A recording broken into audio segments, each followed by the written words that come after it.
Buenas noches a todos. Quisiera invitarles que abrieran su Biblia en 2 de Corintios, capítulo 4.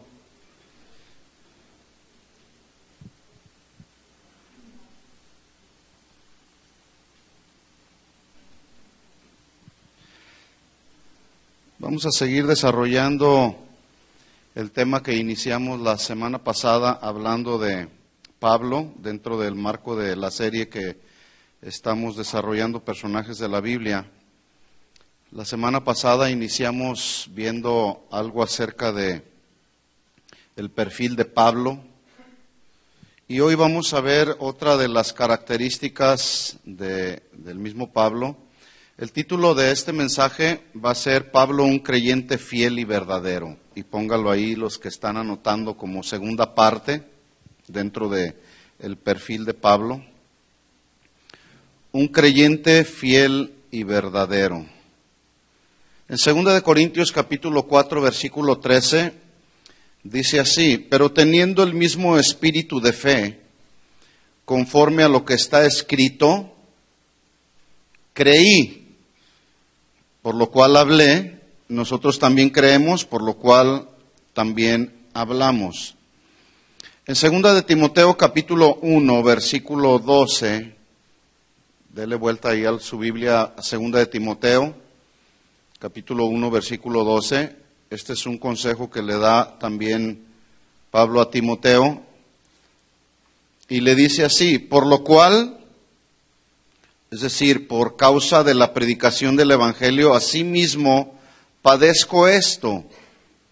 Pero no me avergüenzo, porque yo sé a quién he creído, y estoy seguro que es poderoso para guardar mi depósito para aquel día. Hasta ahí, oremos. Señor, te damos gracias por este tiempo y la oportunidad que nos das de poder escuchar tu voz, escudriñar tu palabra y a través de ella aprender. Estamos aquí reconociendo, Señor, que no lo hemos alcanzado todo, pero queremos proseguir a la meta, hasta alcanzar el premio del supremo llamamiento en Cristo Jesús. Pedimos en esta tarde que tú, Señor, y tu Espíritu Santo estén con nosotros, ayudándonos a entender y a comprender tu palabra, Señor. En el nombre de Jesús te lo pedimos. Amén. Amén. La semana pasada dijimos que hablar de un perfil es hablar de una reseña o de una breve biografía, en este caso de la vida y del ministerio de Pablo. No lo haremos con lujo de detalles, pero sí con un buen contenido de enseñanza espiritual. Dijimos también la semana pasada que una de las primeras características de las cuales aprendemos de la vida de Pablo, dentro de todas las características que vamos a estar estudiando de Pablo, la número 1, que es una de las más importantes, y ahí es donde comienza precisamente la obra de Dios en la vida de Pablo y de todo cristiano. Dios empieza una obra con Pablo a través de su conversión. Y yo decía la semana pasada que la conversión de Pablo fue total, fue inmediata, genuina, pero también fue absoluta. Es decir, Pablo se volvió de un destino que lo llevaba su vida y ministerio, entre comillas, para ir a un destino con Dios. Es decir, Pablo se convirtió de una vida que lo llevaba a la perdición a través de ser un perseguidor de la iglesia, se volvió para ir hacia una nueva vida en Dios, convirtiéndose de un perseguidor en un predicador de buenas noticias a los gentiles, tarea que lo llevaría justamente a gozar de una eternidad con Cristo. Mire cómo su vida iba hacia la perdición, pero se convirtió y su vida llegó a un cambio diferente, a vivir por una eternidad con Cristo. Dice la Biblia en Hechos capítulo 9, versículo 17, estoy haciendo solo una breve recapitulación de lo que vimos la semana pasada para entrar en la segunda característica. Hechos 9, 17 dice que entonces Ananías entró en la casa, poniendo sobre él las manos, le dijo: hermano Saulo, el Señor Jesús, que se te apareció en el camino por donde venías, me ha enviado para que recibas la vista y seas lleno del Espíritu Santo. Versículo 18, Hechos 9, 18. Dice, y al momento le cayeron de los ojos como escamas, y recibió al instante la vista, y levantándose fue bautizado, y habiendo tomado alimento recobró fuerza, y estuvo Saulo por algunos días con los discípulos que estaban en Damasco. Vemos cómo Pablo tiene un encuentro con el Señor, que lo narran versículos más anteriores a los que leímos, y Pablo cae de su cabalgadura, lo cual nos puede dar una enseñanza que todos aquellos que que es necesario que nazcan de nuevo para servir al Señor y vivan una vida diferente, necesitan ser tirados de sus argumentos, por decirlo de una manera así. Pablo fue tirado de una cabalgadura, ¿sí? Muchos el día de hoy están montados en la cabalgadura de sus propios pensamientos, por eso no creen en el Señor, por eso no quieren conocer al Señor, y siguen ahí montados, como decimos en México, en su macho, ¿verdad? Así andaba Pablo más o menos, montado ahí en su cabalgadura, pero en ese encuentro con el Señor lo tira, y porque Dios tenía un plan para él. Entonces llama a Ananías, ya lo leímos, le dice, ve, porque instrumento escogido me es este. Y una vez que recobra la vista, a mí me llama mucho la atención que Pablo, después de haber tomado fuerza física, yo no veo a Pablo que hizo ninguna otra cosa sino empezar desde el mismo momento a ejercer la tarea por la cual él fue llamado, predicar el Evangelio. Y dice ahí en Hechos 9:20, dice, enseguida. ¿Sí? Cuando yo pienso en esta palabra enseguida, no pasó mucho tiempo. La Biblia no lo establece, pero no pasó mucho tiempo. ¿Sí? Es como cuando yo puedo decirle a alguien, enseguida te veo. Es decir, en 15 minutos te veo. Dice ahí que enseguida Pablo, ¿qué hacía? ¿Qué dice ahí su Biblia? Véalo ahí en su Biblia, Hechos 9:20. ¿Qué hacía Pablo? ¿Descansaba? ¿Estaba cómodo? ¿Buscó un lugar cómodo para descansar? Porque tal vez la tarea que había desarrollado anteriormente lo había dejado exhausto. No, dice que enseguida predicaba a Cristo en las sinagogas, en el templo, diciendo, mire lo que Pablo hacía, predicaba en la sinagoga, no predicaba sus pensamientos, no predicaba sus argumentos, no predicaba de la ley de la cual él conocía, dice, diciendo que este era el Hijo de Dios. ¿Quién? Pues con el que se había encontrado. ¿Sí? Versículo 21. Y todos los que le oían estaban atónitos, maravillados, y decían, ¿no es este aquel que asolaba en Jerusalén a los que invocaban este nombre, el nombre de Jesús? Y a eso vino acá para llevarlos presos ante los principales sacerdotes.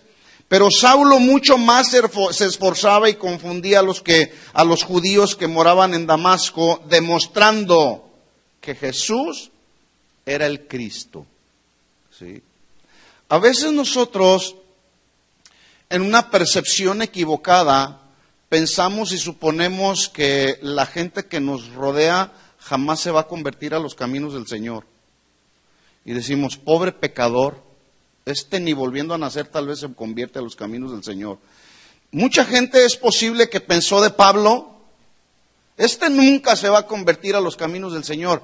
Pero déjeme decirle que nosotros como seres humanos no tenemos la capacidad para decir tú sí, tú no.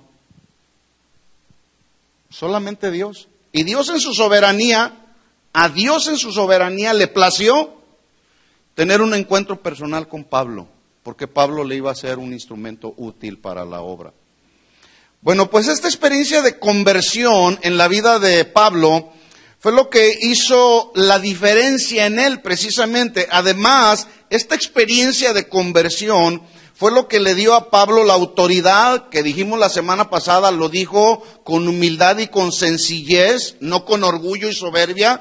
Dijo, sean como yo soy. ¿A quién le gustaría ser como Pablo?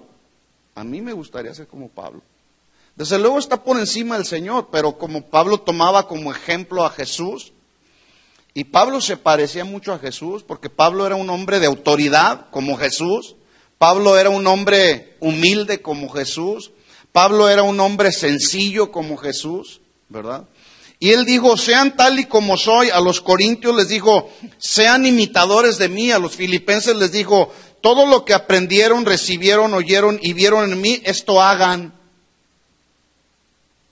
Y hace unos días, la semana pasada que estaba platicando con un pastor amigo mío, compartíamos acerca de esto y él me decía, ¿sabes que nosotros tenemos esa responsabilidad? Si es que somos verdaderos hijos de Dios y verdaderos ministros del Señor, deberíamos de tener la valentía, la autoridad, la sencillez y la humildad para decir, aprendan de lo que yo les estoy enseñando, siempre y cuando sea la enseñanza de la sana doctrina, pero a veces no nos atrevemos, o hay muchos que no se atreven porque lo que están enseñando en realidad no es la sana doctrina, ¿verdad? Sin embargo, Pablo se atrevió y él lo dijo, lo que aprendieron, recibieron, oyeron y vieron en mí, eso hagan, ¿sí? Es un gran desafío, ¿sí? Bueno, su conversión, dijimos, esta primera característica dentro del perfil de Pablo fue total, inmediata, genuina, absoluta, pero esta conversión genuina de Pablo lo llevó a ser justamente la segunda característica que vamos a estar viendo ahora, estudiando ahora, que es precisamente ser un creyente del Evangelio, genuino y verdadero, ¿sí? Yo no sé si usted sabía, pero hoy hay muchos que creen, pero muchos no creen en el Evangelio de Jesús. Muchos no creen y no son genuinos y verdaderos creyentes del Evangelio. Están en una iglesia, ¿sí? Ahí están. Pero cuando se predica el Evangelio de Jesucristo, no lo creen. Ay, ¿cómo que hay que perdonar al que me ofenda hasta 70 veces 7? No, no lo puedo creer. Bueno, ¿qué no dice así el Evangelio de Jesucristo? ¿Que acaso Jesús no nos perdonó? ¿Que acaso no Jesús no perdona o perdonó a quien le ofendieron? Esa es la esencia del Evangelio, ¿sí? Hay quienes creen en Dios, pero eso, el simple creer en Dios, aún en el Dios de la Biblia, no los hace cristianos. ¿Estamos de acuerdo en eso? ¿Sí? Dice Santiago, ¿tú crees que Dios es uno? ¿Cuántos creen que Dios es uno? El Dios de la Biblia es uno. ¿Sí? ¿Cuántos creen? Dios es uno, dice Santiago, bien haces o felicidades. ¿Sí?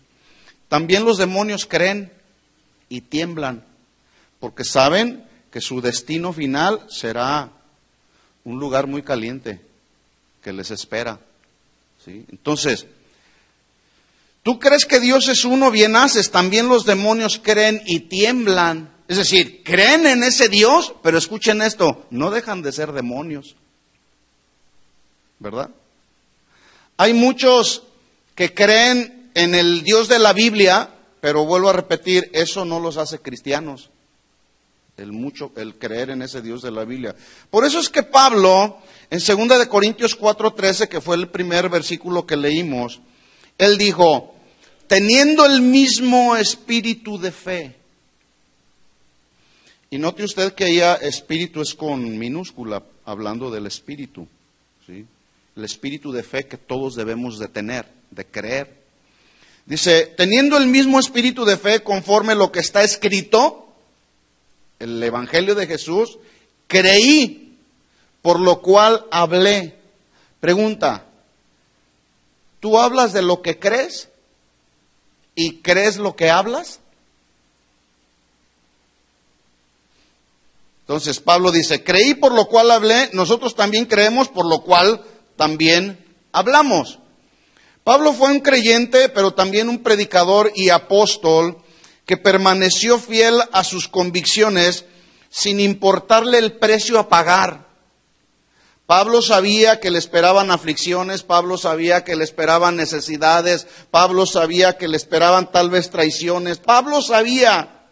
Sin embargo, aún de lo que Pablo sabía que le esperaba como un predicador del evangelio a los gentiles, él no le importó, él permaneció fiel al llamado que Dios le dio. En otras palabras, Pablo no era un pragmático que alteraba o diluía el mensaje del evangelio para agradar a los oyentes, como el día de hoy lamentablemente se da. El pragmatismo, para los que anotan ahí o los que no saben, es una escuela filosófica creada lamentablemente en este país a finales del siglo XIX por 3 personajes ahí. Y esta escuela filosófica está basada en lo que funciona, es decir, en los resultados sin importar los medios.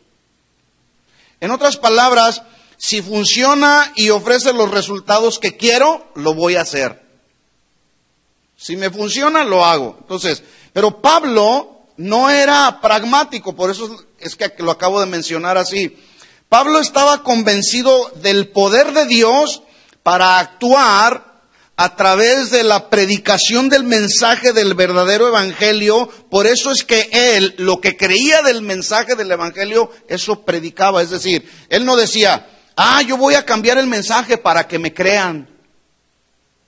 Yo voy a diluir el mensaje para que me crean. No, él predicaba las verdades que él había aprendido, verdades que tienen que ver con el evangelio de Jesucristo. Y él no las diluía, no las cambiaba.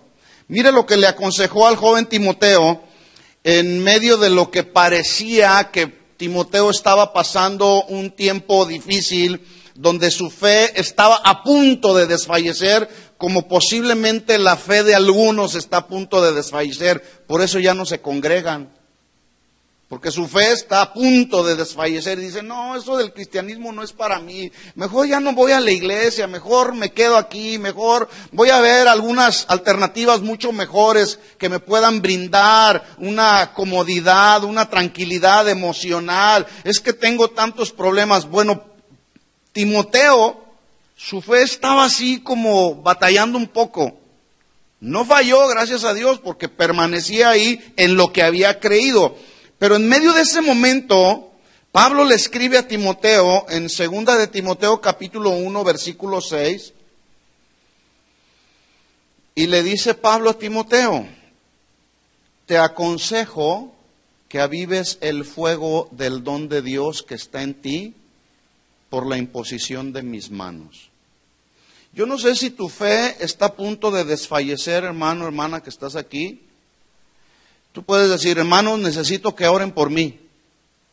O tú mismo, o tú misma, puedes ir ahí a la presencia de Dios y decirle, Señor, aviva el fuego, tu fuego sobre mí, porque mi fe está desfalleciendo. Son tantas las luchas, son los problemas, son tantas las cargas que hay en mí que me he desconectado de tu presencia. Pero como hace un momento doblábamos nuestra rodilla y decíamos, Señor, mi vida te pertenece a ti.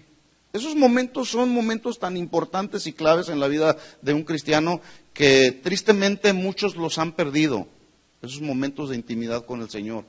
Por eso su fe desfallece o andan como las olas del mar, de aquí para allá. Hoy sí soy cristiano y mañana ya no. Andan fluctuando. ¿Sí? Entonces, te aconsejo, dice Pablo a Timoteo, aviva el fuego del don de Dios que está en ti, por la imposición de mis manos, versículo 7, porque no nos ha dado Dios un espíritu de cobardía, sino de poder, amor y dominio propio. Por tanto, no te avergüences de dar testimonio de nuestro Señor. ¿Cuántos dan testimonio del Señor? Porque a muchos se avergüenzan, ¿sí? No te avergüences de dar testimonio de nuestro Señor, ni de mí, preso suyo, sino participa de las aflicciones por el Evangelio según el poder de Dios. Si usted es una de las personas que suponía que el Evangelio es pura felicidad y gloria a Dios y aleluya, pues se equivocó. En el ministerio y en la vida cristiana hay aflicciones. ¿Cuántos han experimentado aflicciones? Y tal vez las estás experimentando hoy. Pero Dios no dijo que iba a ser puro gloria a Dios y aleluya. En el mundo tendréis aflicciones, pero confiad, yo he vencido al mundo. Entonces Pablo le está aconsejando a Timoteo y le dice: participa de las aflicciones por el evangelio según el poder de Dios, quien nos salvó y llamó con llamamiento santo, no conforme a nuestras obras, sino según el propósito suyo y la gracia que nos fue dada en Cristo Jesús antes de los tiempos de los siglos, pero que ahora ha sido manifestada por la aparición de nuestro Salvador Jesucristo, el cual quitó la muerte y sacó a la luz la vida y la inmortalidad por el evangelio, del cual, dice Pablo, yo fui constituido predicador, apóstol y maestro a los gentiles. Versículo 12. Por lo cual, o sea, por causa de la predicación del evangelio, asimismo padezco esto, pero no me avergüenzo, porque yo sé a quién he creído y estoy seguro que es poderoso para guardar mi depósito para aquel día. Por lo tanto, versículo 13 dice Pablo: retén la forma de las sanas palabras que de mí oíste en la fe y amor que es en Cristo Jesús. Pablo era un creyente genuino y verdadero del evangelio. Creía en el evangelio y predicaba el evangelio. Hoy como que se están acabando esos. Sí. Por eso el llamado es aprender de la vida de Pablo. Número 1, su conversión fue genuina, inmediata, absoluta. Número 2, fue un creyente genuino y verdadero. ¿Sí? Y de eso aprendemos. Ahora, le voy a hacer una pregunta. ¿Quién pudiera ser considerado un creyente? ¿Aquel que ve para creer o el que cree para ver? ¿Quién puede ser, según lo que usted sabe, lo que usted conoce, quién puede ser considerado un verdadero creyente? Porque algunos dicen: yo soy creyente. ¿Creyente de qué o de quién? ¿Quién será considerado un buen creyente o un creyente genuino y verdadero? ¿El que ve para creer o el que cree para ver? Mire lo que le pasó a uno de los discípulos de Jesús. A uno de los discípulos de Jesús llamado Tomás, que era uno de los 12.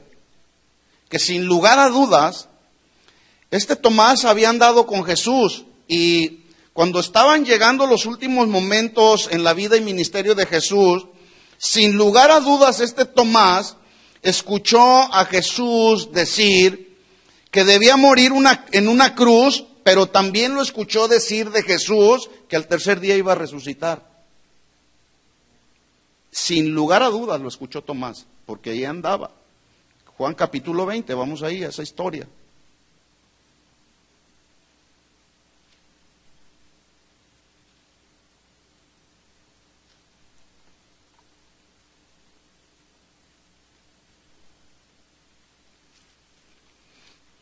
Juan capítulo 20, versículo 19.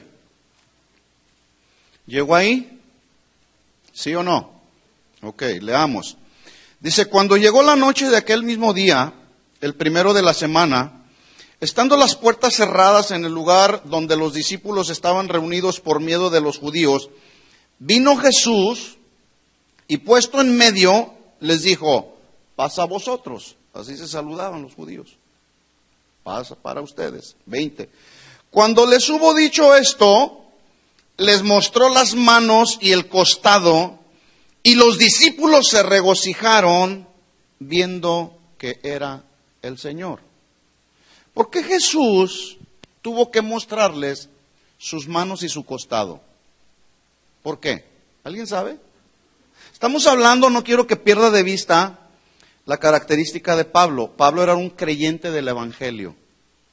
Y era genuino y era verdadero. ¿Sí? Pero esto le pasó a uno que fue discípulo de Jesús. Vamos a verlo más adelante.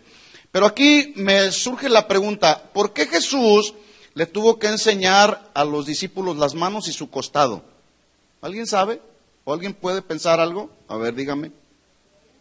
¿Por qué? Para que le creyeran. Entonces, quiero pensar que Jesús tuvo que hacer eso porque entonces los discípulos tendían a la incredulidad, ¿no es cierto? para confirmar, efectivamente, al momento de enseñarles sus manos y su costado, como los discípulos tendían a la incredulidad, aunque anduvieron con Jesús como Tomás, y Jesús les dijo, voy a morir en una cruz, pero al tercer día voy a resucitar. ¿Sí? Bueno, como tendían a la incredulidad, Jesús les tuvo que enseñar sus manos y su costado, para que entonces ellos pudieran corroborar que aquel que murió en esa cruz era el mismo que había resucitado. ¿Sí? Pero estos eran de la clase de creyentes que tenían que ver para creer. Y Pablo no, porque Pablo no tuvo esa experiencia. Pablo tuvo otra experiencia diferente con Cristo. ¿Sí? Entonces, muchos de nosotros hay ocasiones en que tenemos que ver para creer. Vamos a seguir leyendo, vamos a ver qué pasó con Tomás. Entonces Jesús les dijo otra vez, paz a vosotros. Como me envió el Padre, así también yo los envío. ¿Sí? Ahora, yo quiero que ponga mucha atención en esta expresión, en estas palabras. Voy a volver a repetirlas. Como me envió el Padre, así también yo los envío. Jesús había resucitado. ¿Sí? Y aparte de la sorpresa que tenían ellos de que estaban confirmando por vista propia, estaban confirmando que el que había sido muerto en la cruz había resucitado, ese mismo Jesús les dijo, así como el Padre me envió, así yo los voy a enviar. Pregunta, ¿a qué envió el Padre a Jesús? ¿A qué lo envió? A vivir una vida cómoda, una vida de mucha felicidad. ¿A qué envió el Padre a Jesús? ¿A qué lo envió? A morir por nuestros pecados. Le voy a dar algunas pistas, ¿sí? El Padre envió a Jesús a predicar el reino de Dios, diciendo que el mismo Jesús era el Hijo de Dios y el mundo fuera salvo por él. Esta fue la obra perfecta que el Padre diseñó. Jesús tendría que venir a este mundo, siendo Dios encarnado en la persona de Jesús, ¿sí? Y la muerte de Jesús iba a resultar en la salvación de todo aquel que creyera en esa obra perfecta. Bueno, a eso envió el Padre a Jesús, a predicar el reino de Dios en la persona de Jesús. Pero por ello, Jesús se ganó que se burlaran de él. Jesús se ganó que lo acusaran de hereje y de endemoniado. Por venir Jesús a cumplir con el plan de redención para toda la humanidad, Jesús se ganó que uno de sus discípulos que andaban ahí con él lo traicionaran por dinero. También Jesús se ganó en esa encomienda del Padre que otro de sus discípulos lo negara por temor e incredulidad. ¿Sí? Lo juzgaron injustamente, lo golpearon, lo azotaron, le pusieron una corona de espinas y finalmente lo crucificaron como el más vil de los delincuentes, aún a sabiendas de que no habían hallado ninguna culpa en el mismo Jesús. A eso fue que vino Jesús. ¿Ya lo sabía usted? ¿Sí o no? ¿Sí sabía que eso? Si no, lea la vida de Jesús. Bueno. Mire las palabras de Jesús, para mí me suenan unas palabras con mucha profundidad que necesitamos valorar. Jesús les dice a los discípulos, como me envió el Padre, así los envío yo. Otra traducción dice, a la tarea y a la comisión que me envió mi Padre, a esa misma tarea y comisión yo los estoy enviando a ustedes. ¿Sí? Ahora déjeme decirle que dentro de todo esto, Pablo y los demás discípulos de Jesús entendieron perfectamente esta comisión. La pregunta es, ¿traicionaron a los discípulos? ¿Sí o no? Sí, hubo mucha gente que los traicionó. ¿Se burlaron de ellos? Sí. ¿Los juzgaron de herejes? También. ¿Los mataron injustamente? Sí. También. Por cumplir con la comisión y con la tarea. ¿Sí? Ahora, Jesús ya les había advertido que esto les esperaba. Para ellos no iba a ser algo extraño, no iba a ser una sorpresa. En Juan 16 solamente, así en un paréntesis, le menciono cómo Jesús ya les había advertido Antes, en capítulos anteriores, en Juan 16, en la versión Palabra de Dios para Todos, les dice Jesús a los discípulos, en una palabra de advertencia, les dice: les digo esto para que nadie haga tambalear su fe. Escuchen bien esto, hermanos. La vida cristiana, vuelvo a repetir, no es solamente pura felicidad. Va a haber sufrimiento, va a haber dolor, va a haber aflicciones, se van a burlar de ti. ¿Alguna ocasión se han burlado de ti porque eres cristiano o cristiana? ¿Sí o no? ¿Sí? ¿Te han traicionado? Sí. ¿Porque eres cristiano? Sí. ¿Te han dicho que eres un hereje o un hermano separado? Sí. Nos han dicho un montón de cosas. Pero que no nos sorprenda. No te sorprendas de eso. Lo hicieron con Jesús, lo hicieron con los discípulos. ¿Por qué no lo van a hacer con nosotros? Les dice Jesús: les digo esto para que nadie haga tambalear su fe. Que todas esas burlas, que todo eso que hablen de ti, no hagan tambalear tu fe. Uy, a veces alguien dice algo de ti y ya te quieres ir de la iglesia. Bueno, no de los que están aquí, de otros, de los que no vinieron. A veces somos tan sensibles.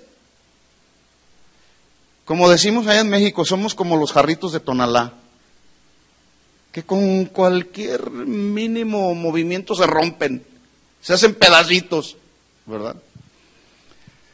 Y este tipo de situaciones que luego se presentan entre los cristianos hacen tambalear la fe. No, son una bola de hipócritas, mira nomás, yo ya no voy a la iglesia, porque todos son unos hipócritas. Yo pregunto, ¿todos son hipócritas? Pues no todos. Todos somos imperfectos y si estamos aquí es porque queremos cambiar y ordenar y ajustar las áreas en nuestra vida que necesitamos ajustar, ¿sí o no? Bueno, dice versículo 2, los religiosos y legalistas los expulsarán de las sinagogas. De hecho, va a llegar el día en que todo el que mate a uno de ustedes pensará que está sirviendo a Dios. Repito, estas palabras son palabras de advertencia de Jesús a los discípulos, que les estaba diciendo: les estoy advirtiendo, ¿sí?, que ningún sufrimiento, ningún asunto como ese haga tambalear su fe. Les van a acusar, los van a expulsar. Algunos que maten a algún cristiano pensarán que están sirviendo a Dios. Pregunta, ¿no era eso lo que hacía Pablo? ¿Perseguía a los cristianos y los mataba? ¿Sí o no? Eso hacía. Pregunta, ¿no están haciendo lo mismo hoy los predicadores del Evangelio de la Prosperidad? ¿No están pensando que sirven a Dios y están matando la fe de muchos? ¿Sí o no? Es lo mismo que está pasando. Por eso hay que estar alertas. 16:3 dice, mira lo que dice el Señor de estos que piensan que sirven a Dios. Juan 16:3 dice, harán esto porque no me conocen a mí ni a mi Padre. 4. Digo esto para que lo recuerden cuando llegue ese momento. No les dije esto al principio porque estaba con ustedes, pero ahora voy a estar con el que me envió. Ahora, si esto pasó con Jesús y pasó con los discípulos, ¿qué nos hace suponer que a nosotros no nos pasará? Por eso hay que estar bien firmes en el Evangelio, en lo que hemos creído, para que cuando te llegue el momento no te sorprendas. Se van a burlar de nosotros, nos van a criticar, ¿sí? Te van a decir que eres un legalista, te van a decir que eres intolerante, muchas cosas van a decir de nosotros, pero que tu fe no desmaye, quise decir. Hay que ser como Pablo, creyentes genuinos y verdaderos.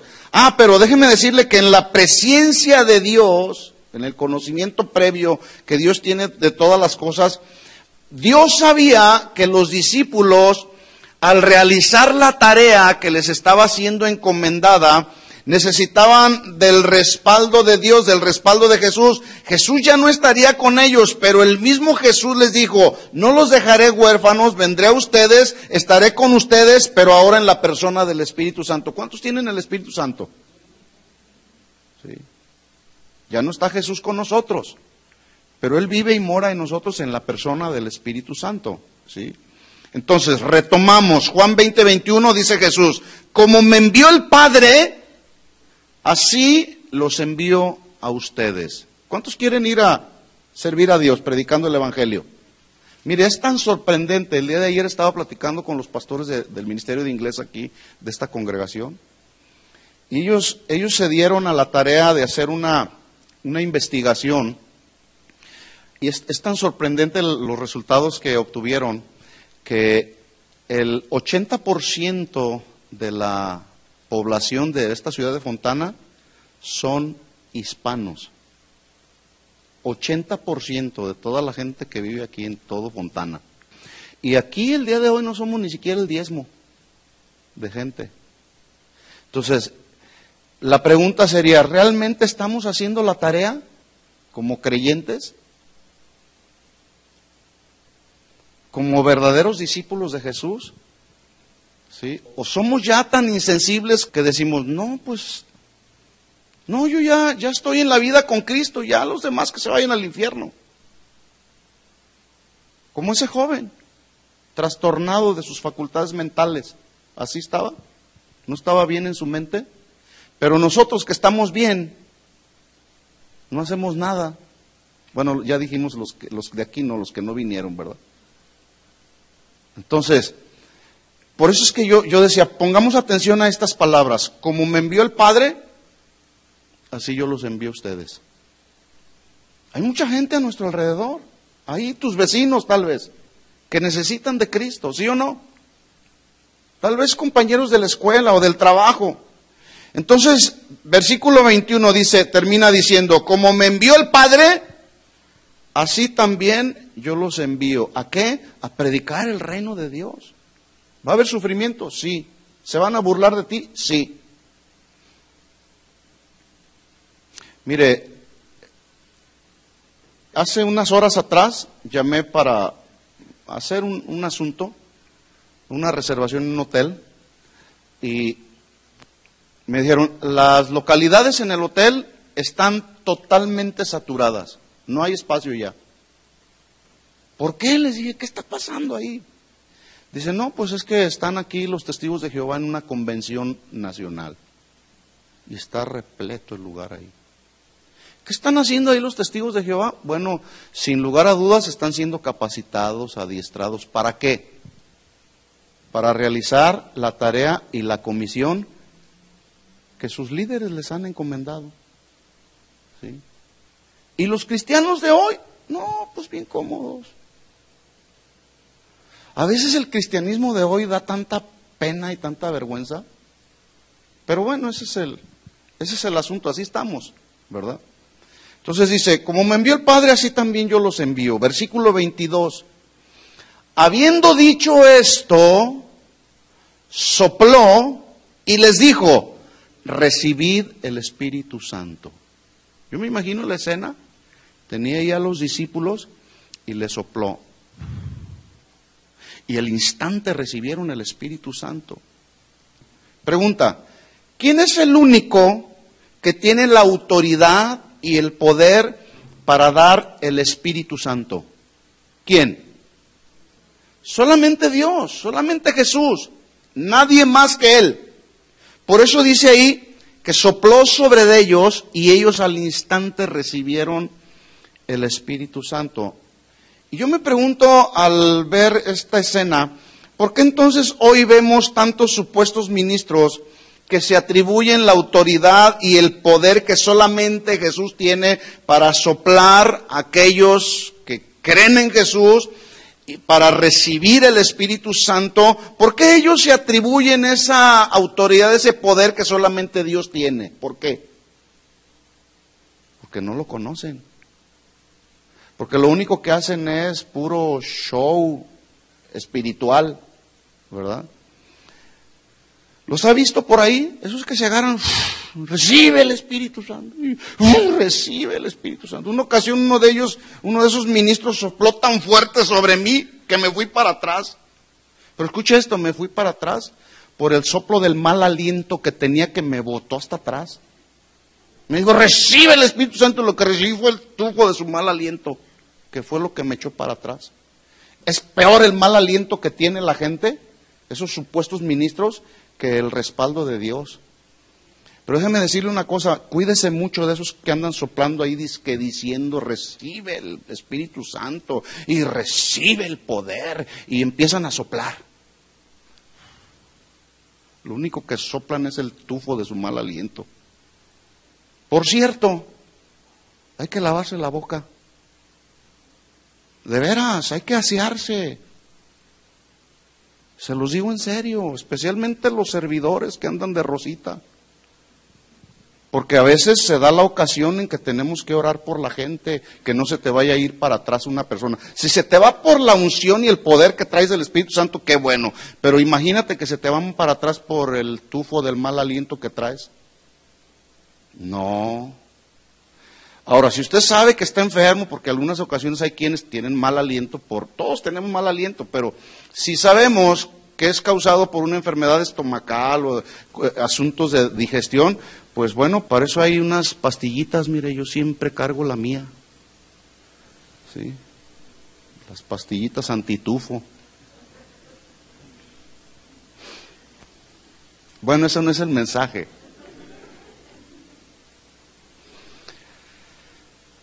Versículo 23. Entonces el 22 dice, sopló sobre ellos y les dijo, reciban el Espíritu Santo. El versículo 23 dice, y a quienes remitieren los pecados, les son remitidos, y a quienes se les retuvieren, les son retenidos. Atención aquí, hermanos. La palabra remitir o remitiereis, una de las traducciones del griego es perdonar o eximir, liberar de una culpa o de obligación. Entonces la pregunta sería, ¿esto significará que los cristianos tenemos licencia para perdonar los pecados? ¿Sí o no? ¿Y por qué no dijeron que no? Pues no. ¿Será, según este versículo, será que los cristianos tenemos la licencia para te perdono de tus pecados? No. La respuesta es que no. Entonces, ¿por qué hay quienes el día de hoy se atribuyen una autoridad que solamente Dios tiene? Más bien a lo que Jesús se refirió fue al hecho de que un creyente nacido de nuevo, escuche bien esto, puede declarar con certeza y con seguridad el perdón de sus pecados o de los pecados de otro por la evidencia que muestra del genuino arrepentimiento que creyó en Jesús, en la obra de Jesús en la cruz, se arrepintió genuinamente, cree en el Evangelio y camina en él. A eso se estaba refiriendo Jesús. Yo puedo decir de algunos de ustedes, realmente ustedes son genuinos cristianos que se han arrepentido de sus pecados porque creyeron en la obra redentora de Jesús. A eso se estaba refiriendo, no a decir tus pecados te son perdonados. También significa que un creyente puede declarar con certeza y seguridad el otro lado a un pecador que si no se arrepiente y cree en el Evangelio, pues lo siento mucho, pero tus pecados no han sido perdonados.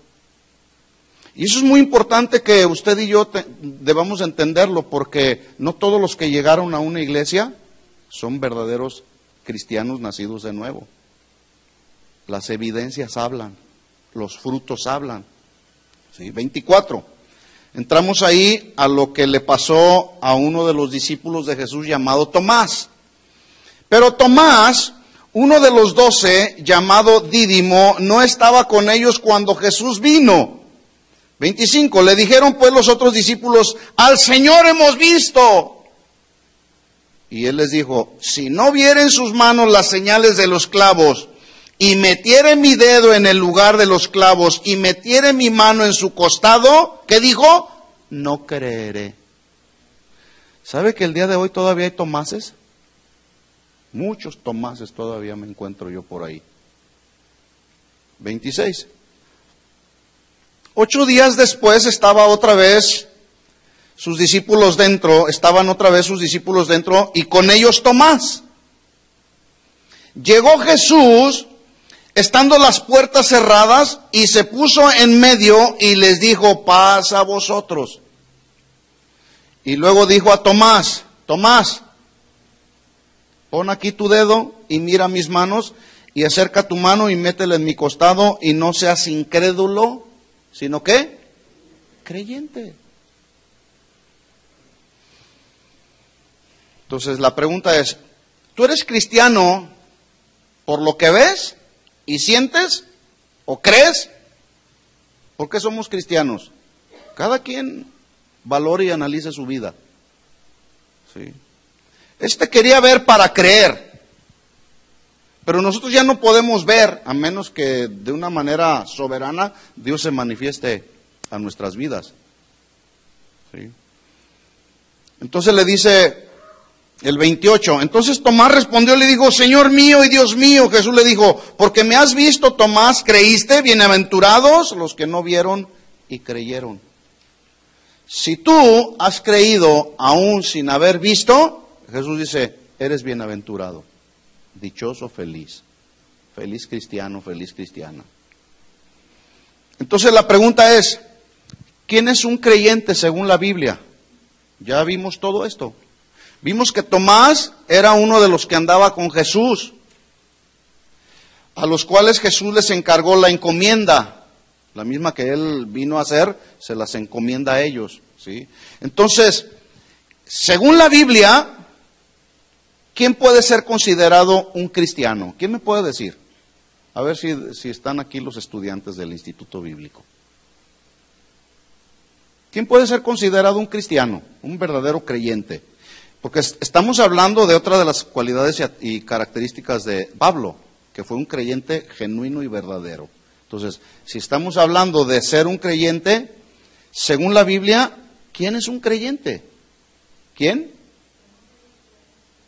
El que no ve y cree. Está bien. ¿Qué más? El que ejerce la gran comisión. ¿Qué más? Ahí, el que nació de nuevo. ¿Sí? Mire, según la Biblia, en Marcos 16:16 dice Jesús, el que creyere y fuere bautizado, ¿será qué? Salvo. Mas el que no creyere, será condenado. Punto. Así de simple. El que cree, será salvo. El que no cree, será condenado. Creer se traduce en tener fe, confiar. Pero tener fe y confiar ¿en qué? ¿En qué?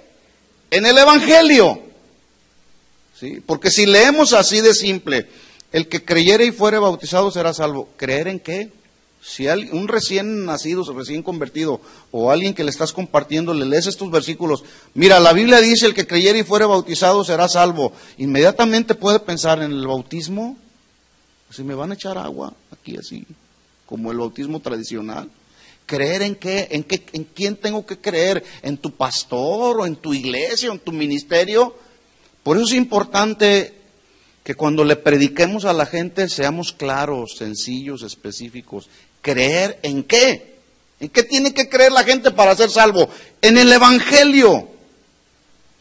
Por lo tanto, un creyente es aquel que ha creído y ha confiado en el Evangelio. ¿Qué es el Evangelio? Pues el mensaje de buenas nuevas, pero escúcheme bien. No son simples buenas nuevas como, por ejemplo, una buena noticia fue para la señora aquella que se sacó $350 millones, creo, en la lotería. Es buena noticia, ¿no? ¿Sí o no?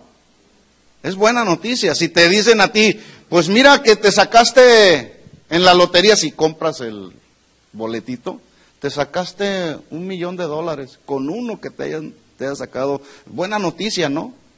O, por ejemplo, imagínate que el día de mañana resulta aprobada la reforma migratoria. Buena noticia, ¿no es cierto? Sería una buena noticia, ¿sí o no? Escúcheme bien esto, hermanos. ¿De qué le sirve a una persona haberse ganado $350 millones? ¿O de qué le sirve a una persona aún haberse ganado esos $350 millones y haber sido aprobada la reforma migratoria si el día de mañana su alma se va a ir a una eternidad sin Cristo? ¿De qué le sirve? De nada. Por eso es que el Evangelio son buenas noticias, pero son buenas noticias de salvación. Es decir, buenas noticias significan reconocer que a través de la predicación o proclamación de la pasión, la muerte expiatoria de Jesús, la resurrección del Señor, aquel pecador se arrepiente genuinamente, cree y tiene la convicción de que después de esta vida vivirá para adorar a Jesús por toda la eternidad. Esas son buenas noticias, más que haberse sacado 350 millones de dólares y no ser cristiano, no ser un verdadero hijo de Dios. Ahora, en la consumación de esta obra perfecta, la pasión, la muerte expiatoria y la resurrección de Jesucristo, la consumación de esta obra perfecta, en eso está la esencia y la sustancia misma del Evangelio de Jesucristo, ¿sí? Por eso es que hay que predicar el Evangelio de Jesucristo. ¿Cuál es el Evangelio de Jesucristo? Pues la pasión, la muerte y resurrección de Jesús. Ahora, si usted no sabía, los 4 autores del Evangelio, Mateo, Marcos, Lucas y Juan, narran con lujo de detalles justamente la esencia del Evangelio, ¿sí? Porque sin la narración de la pasión, la muerte y resurrección de Jesucristo, cualquiera de estos 4 evangelios estaría incompleto. Ahí está la esencia de la predicación del Evangelio, ¿sí? Ahora yo le pregunto, ¿será necesario predicar el Evangelio, sí o no? Yo diría no solamente necesario, sino indispensable. Porque si no fuera necesario y si no fuera indispensable, entonces, ¿por qué Jesús dejó la gran comisión de la predicación del Evangelio como una de las más grandes comisiones para todo creyente nacido de nuevo? Si no fuera importante. La pregunta es si lo estamos haciendo, si estamos predicando la esencia misma del Evangelio. O estamos cómodos, pensando y diciendo, pues allá, que se las arregle él. Mire cómo Jesús nos dijo, vayan y prediquen positivismo, humanismo, psicología o prosperidad material, ¿verdad que no dijo eso? Él dijo, vayan, id por todo el mundo y predicar el Evangelio a toda criatura. Y luego fue cuando dijo ya el versículo 16, mas el que creyere y fuere bautizado será salvo, mas el que no creyere será condenado. Hermanos, tenemos el 80% de gente aquí alrededor de Fontana siendo hispanos, un ministerio en español. Los hermanos me decían, hermano, ya la población hispana ha ido sacando a la población anglo, a los americanos, ya los están sacando. Nosotros nos queremos ir de aquí al norte de Fontana. ¿Sí? ¿Qué vamos a hacer si nos quedamos aquí y se van los hermanos? ¿Qué hacemos? Hay necesidad, hermano. Escuche esto, Pablo fue un creyente genuino y verdadero que ejerció su ministerio con fidelidad. Y de eso aprendemos, ¿sí? Tal vez alguno está, después de que hemos visto todo esto, algunos estará preguntando, bueno, ¿qué no estamos hablando del personaje de Pablo? ¿Por qué hablaste de Mateo? ¿Por qué hablaste de Jesús? Bueno, déjeme decirle, Pablo sabía que convertirse en un creyente genuino del Evangelio le implicaría todo esto que hemos hablado. Sufrimiento, menosprecio, necesidades, burlas, ¿sí? Entonces, por eso es que su segunda característica en Pablo fue que él fue un creyente genuino y verdadero del Evangelio. Por eso es que en 2 de Corintios capítulo 4, vamos ahí, y aquí lo narra Pablo.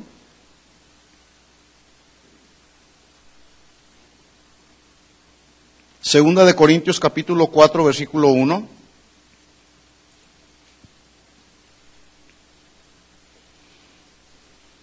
Dice, por lo cual, teniendo nosotros este ministerio, según la misericordia que hemos recibido, no desmayamos.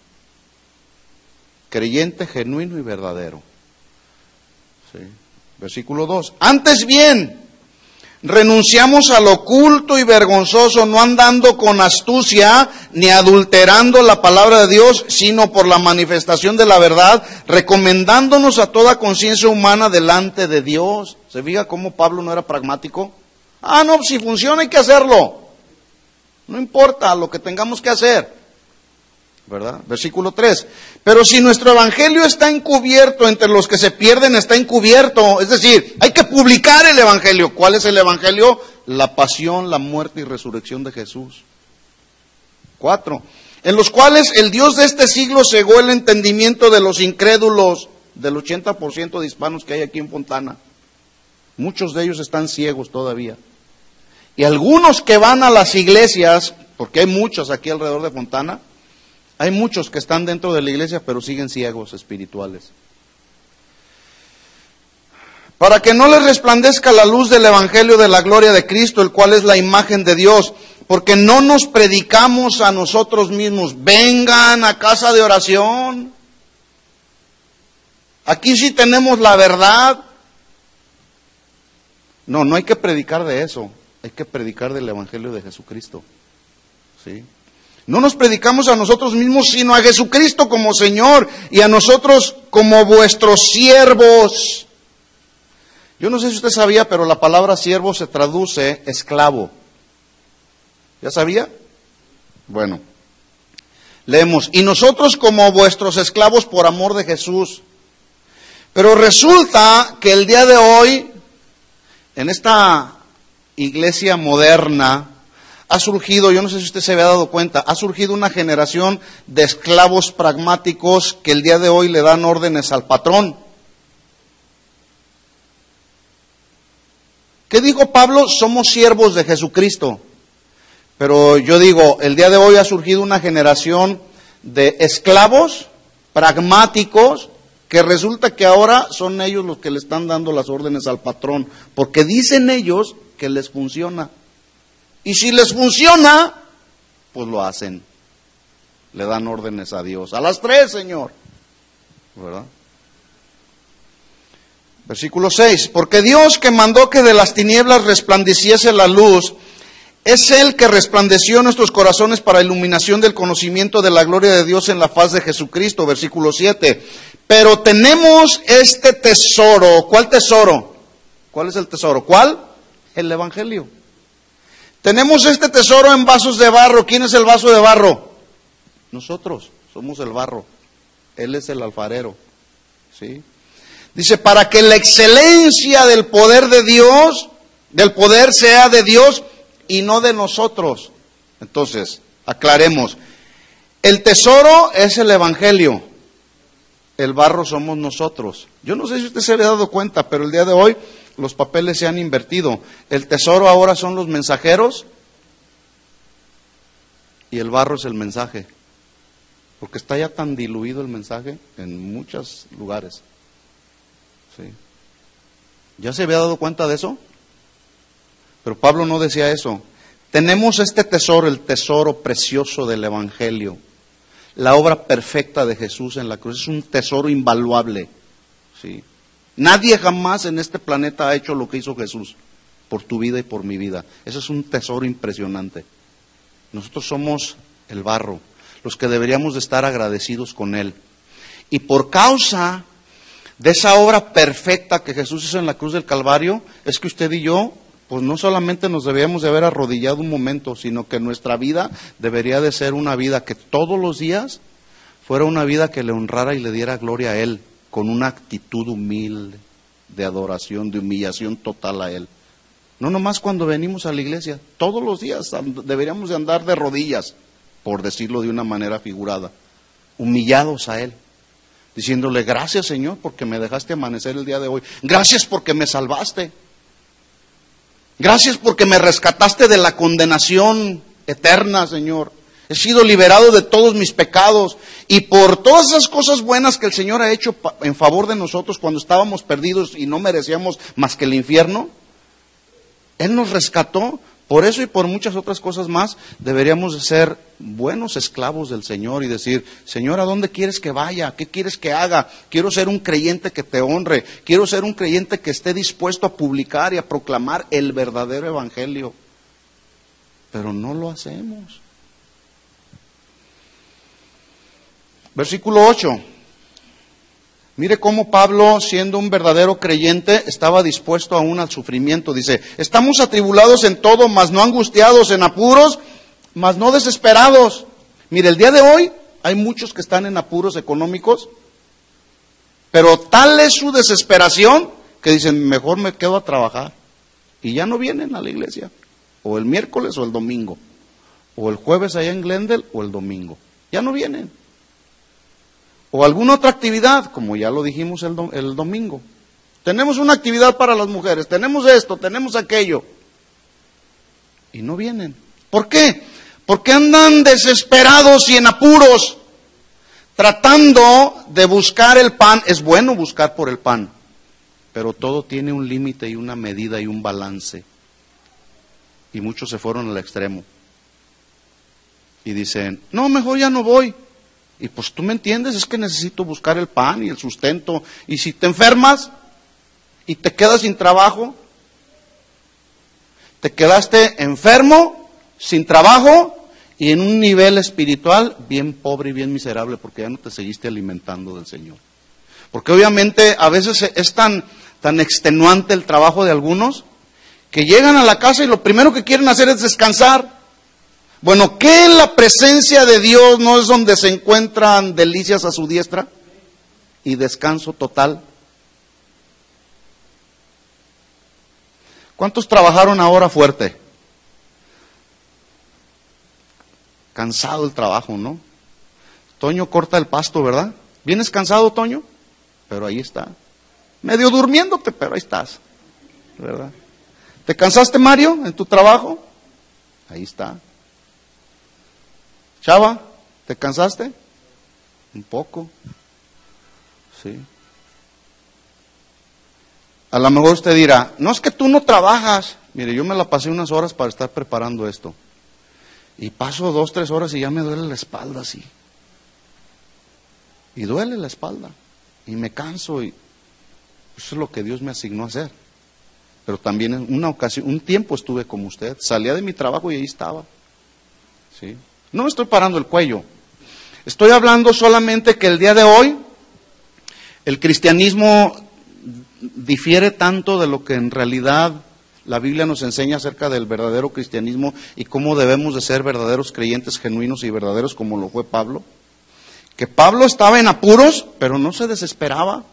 ¿Por qué? Porque él sabía en quién había creído. Él no decía, voy a trabajar 15 horas diarias. No, estoy en apuros, pero no estoy desesperado. Perseguidos, mas no desamparados, derribados, pero no destruidos. Llevando en el cuerpo siempre, por todas partes, la muerte de Jesús, para que también la vida de Jesús se manifieste en nuestros cuerpos. Porque nosotros que vivimos, siempre estamos entregados a muerte por causa de Jesús. Es decir, tal era la persecución y tal era el riesgo de morir en cualquier momento por causa de la predicación del Evangelio, que Pablo decía, siempre estamos entregados a muerte por causa de Jesús, para que también la vida de Jesús se manifieste en nuestra carne mortal, de manera que la muerte actúe en nosotros y en vosotros la vida. Versículo 13, pero teniendo el mismo espíritu de fe, de credibilidad, fe se traduce aquí credibilidad, confianza, convicción, certeza. Y si usted no sabe lo que significan las convicciones, le recomiendo el mensaje del domingo, que nos hablaron acerca de las convicciones verdaderas de un cristiano. ¿Sí? Entonces dice Pablo, teniendo el mismo espíritu, la confianza, la convicción, la certeza, conforme a lo que está escrito, yo creí, es decir, tuve confianza en el Evangelio, por lo cual hablé. Si yo le predicara que si usted tiene problemas y tribulaciones y necesidades, váyase a trabajar o consulte al psicólogo o haga esto, aquello, ¿eso será el Evangelio? No, yo tengo que predicarle lo que es el Evangelio. Y Jesús dijo, en el mundo tendréis aflicciones, pero hay que confiar. Yo tengo que enseñarle de la confianza que hay en el Señor y poner nuestra fe y nuestra confianza en Él, no en tu trabajo, ni en tus capacidades, ni nada de eso. Por lo cual hablé, nosotros también creemos, por lo cual también hablamos, sabiendo que el que resucitó al Señor Jesús, a nosotros también nos resucitará con Jesús y nos presentará juntamente con vosotros. Versículo 15, porque todas estas cosas padecemos por amor a vosotros, para que abundando la gracia, por medio de muchos la acción de gracia sobreabunde para la gloria de Dios. Por tanto no desmayamos. Antes, aunque nuestro hombre exterior se va desgastando, el interior no obstante se va renovando de día en día, porque esta leve tribulación momentánea produce en nosotros cada vez más excelente y eterno peso de gloria, no mirando nosotros las cosas que se ven, sino las que no se ven, pues las cosas que se ven son temporales, pero las que no se ven son eternas. Tristemente hoy hay quienes se enfocaron más en los asuntos terrenales, como puede ser el trabajo, el dinero, cualquier otra cosa, se enfocaron en lo terrenal, ¿sí?, que es temporal, y no en lo que no se ve, que es eterno.